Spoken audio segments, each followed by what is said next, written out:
시청자 여러분 안녕하십니까? BOA 뉴스투데이 시작합니다. 미한 정상회담으로 핵협의 그룹 창설 등 강력한 확장 억제 내용을 담은 워싱턴 선언이 발표된 가운데 한국은 미국의 핵우산에 대한 의구심 때문에 자체 핵무기 개발 방안을 검토했었다고 미국 공화당의 존 케네디 상원 의원이 밝혔습니다. 케네디 의원은 특히 동맹이 우리의 능력을 의심한다면 적들도 마찬가지라면서 핵무기 현대화의 필요성을 강조했습니다. 첫 소식 이조은 기자가 보도합니다. 미국 공화당의 존 케네디 상원 의원은 2일 본회의장 연설을 통해 미국 핵전력 현대화의 중요성을 강조하면서 한국은 미국의 핵우산에 의구심을 갖고 있다고 밝혔습니다. 케네디 의원은 그러면서 한국이 만일 임박한 핵 위협에 직면한다면 미국의 무기고가 그런 상황에 대처할 준비가 되는지 한국 지도자들은 모르기 때문에 자체 핵무기 개발을 고려해왔다고 주장했습니다. 이어 한국이 노골적으로 그렇게 말하진 않을 것이지만 우리는 외교 관계를 통해 한국이 어떻게 느끼는지 알고 있다고 밝혔습니다. They see our antiquated stockpile and they wonder if we can follow through on our promise to protect them if they themselves do not acquire nuclear weapons. Take our friends in South Korea. They announced their doubts earlier this year. 케네디 의원은 또 최근 몇 차례의 협상 끝에 우리의 동맹인 한국 친구들이 미국과 협력하겠다는 의지를 재확인한 건 좋은 소식이라면서 최근 조 바이든 대통령과 한국의 윤석열 대통령이 정상회담을 통해 채택한 워싱턴 선언을 환영했습니다. 케네디 의원은 그러나 한국이 미국의 핵우산을 의심하는 이런 상황이 우리 문제의 심각성을 보여주기 때문에 이 문제를 제기한다면서 한국 사람들은 우리의 친구이고 동맹이며 우리처럼 민주주의를 포용하지만 그들이 우리의 능력을 의심하고 있다면 우리의 적들도 마찬가지라고 강조했습니다. 그러면서 우리는 앞으로 다가올 세대의 평화와 안전을 위해 핵무기를 현대화해야 한다고 밝혔습니다. 앞서 바이든 대통령과 윤석열 한국 대통령이 지난달 26일 정상회담을 통해 채택한 워싱턴 선언은 한국이 미국의 확장 억제 공약을 완전히 신뢰하며 한국의 미국 핵 억제에 대한 지속적 의존의 중요성과 필요성의 이점을 인식한다는 내용을 담고 있습니다. 바이든 행정부는 최근 핵 억제력 강화를 포함한 군사력 현대화에 집중하겠다는 내용 등이 담긴 8,420억 달러의 2024 회기연도 국방 예산안을 발표했습니다. BOA 뉴스 이존입니다. 유엔이 지정한 5월 3일 세계 언론 자유의 날을 맞아 안토니오 구테르스 유엔 사무총장은 언론의 중요성을 강조하면서 거짓 정보와 허위 정보를 중단해야 한다고 강조했습니다. 국제 인권단체들은 북한 정권의 심각한 언론 통제 실태를 비판하면서 북한 주민들을 위한 정보 전달의 중요성을 강조했습니다. 안소영 기자가 보도합니다. 안토니오 구테르스 유엔 사무총장은 세계 언론 자유의 날 기념 연설을 통해 언론의 중요성을 역설했습니다.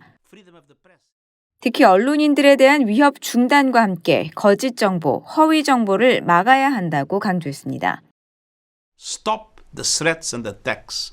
Stop detaining and imprisoning journalists for doing their jobs. Stop the lies and disinformation. Stop targeting truth and truth tellers. As journalists stand up for truth, the world stands up with them. 국제인권단체인 휴먼 라이츠 워치는 북한의 심각한 언론 통제 문제를 지적했습니다. 휴먼 라이츠 워치의 필 로버트슨 아시아 담당 부국장은 2일 BOA에 75년 전 김일성이 권력을 잡은 이후 북한에는 단 하루도 언론의 자유가 없었다면서 북한은 전 세계에서 언론의 자유가 가장 암울한 곳이라고 비판했습니다.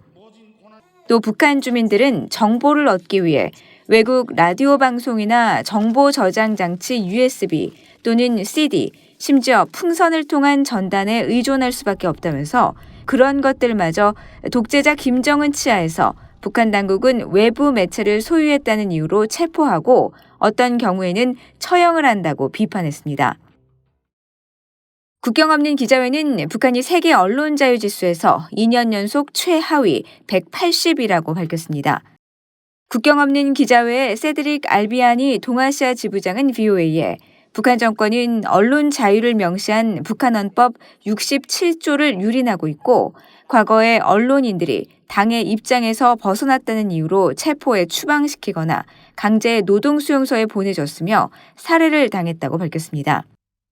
북한 정권이 정보를 철저히 통제하고 독립적인 언론을 엄격히 금지함에 따라 유일하게 허용된 북한 언론의 역할은 당과 군, 최고 지도자 김정은을 찬양하는 내용을 전하는 것뿐이라면서 국제사회는 북한 주민들에게 실질적인 정보를 전달하는 노력을 더 확대해야 한다고 밝혔습니다. VOA 뉴스 안소영입니다. 조 바이든 미국 대통령은 3일 세계 언론 자유의 날을 맞아 발표한 성명을 통해 용감하게 진실을 추구하는 언론인과 기자, 언론 종사자들에게 경의를 표한다고 밝혔습니다.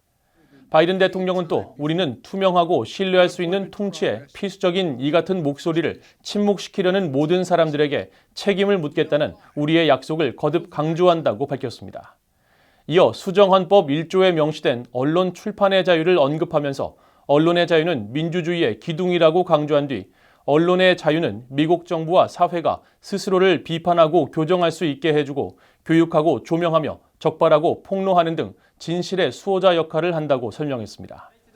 바이든 대통령은 이어 최근 간첩 혐의로 러시아에 의해 체포된 에반 게르시코비치 월스트리트 저널 기자와 지난 2012년 시리아에서 실종된 언론인 오스틴 타이스를 언급하면서 독재자들과 그들의 조력자들은 검열과 보복, 위협, 소송, 괴롭힘, 허위 정보, 구금 및 물리적 공격을 통해 자유롭고 독립적인 언론을 계속해서 억압하고 있다고 비판했습니다.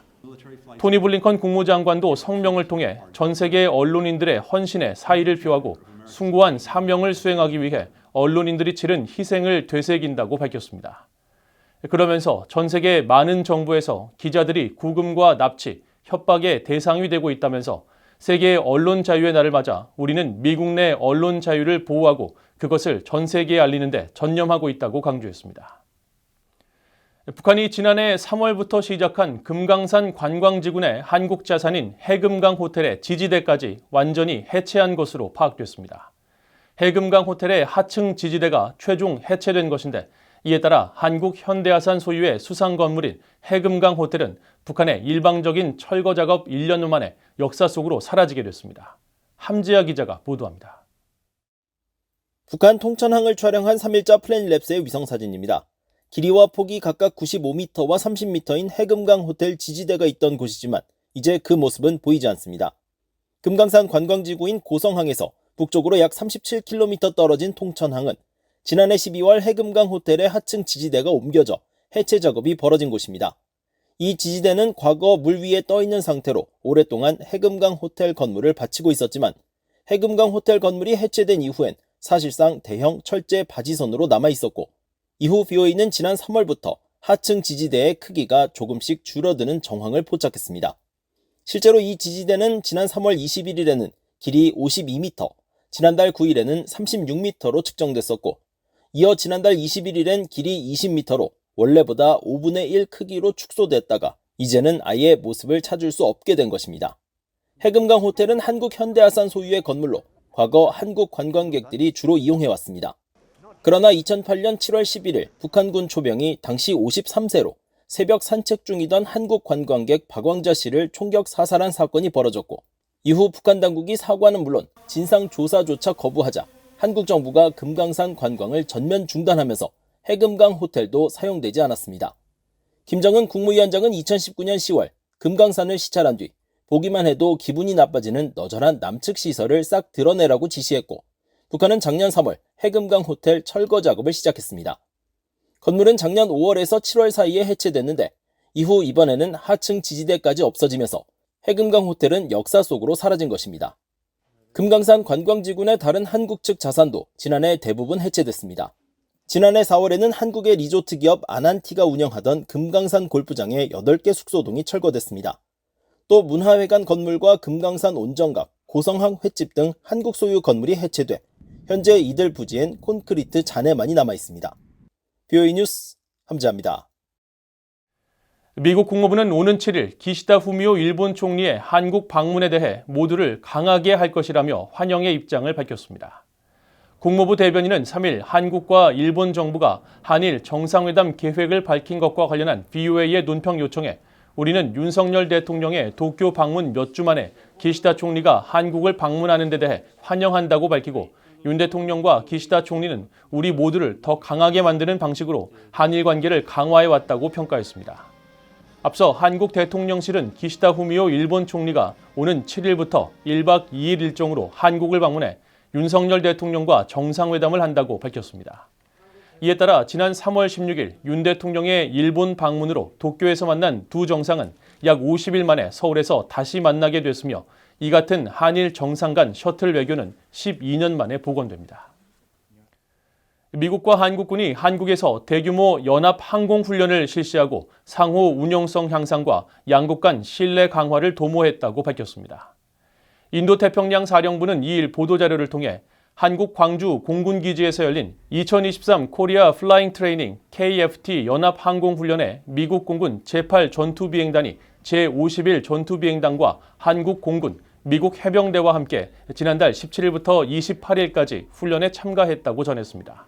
이어 KFT-23 훈련은 군사 대비태세를 유지하기 위한 전투 임무의 전술적 수행에 초점을 맞춘 훈련으로 미한 동맹의 연례적이고 일상적인 훈련 프로그램의 일환이라며 상호 운용성을 높이면서 양국 간 상호 이해와 신뢰를 보장하기 위한 공대지 및 공대공 임무 훈련을 위해 미한 양국군을 통합했다고 밝혔습니다.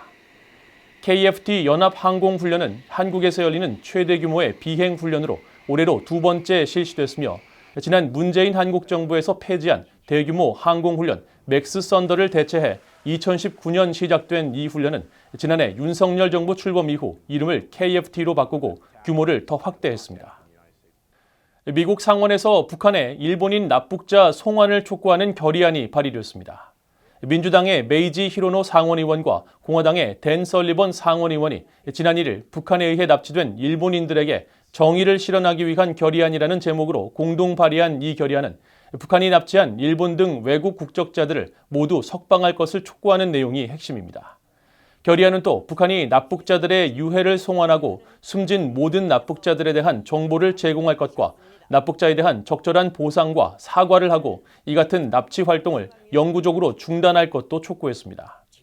이번 결의안은 북한에 의한 일본인 납치 피해자 가족회가 미국을 방문해 납치 문제 해결을 위한 미국 측의 지원을 요청한 가운데 나왔습니다. 한편 미국 국무부의 베단트 파텔 수석부 대변인은 3일 정례브리핑에서 웬디 셔먼 국무부 부장관을 비롯한 국무부 모두는 북한이 자행하고 있는 인권 만행과 침해 계속 깊이 우려하고 있다면서 여기에는 일본 국민에 대한 자의적인 구금과 납치가 포함된다고 밝혔습니다. 이어 이것은 우리가 동맹과 파트너, 특히 인도태평양 영내 한국, 일본과 긴밀히 협력해 나갈 사안이라면서 셔먼 부장관은 몇 달 전 두 나라 카운터파트와 접촉할 기회를 가졌으며 중요하게 보는 사안이라고 강조했습니다. 이상으로 BOA 뉴스투데이를 모두 마칩니다. 시청해주신 여러분 고맙습니다.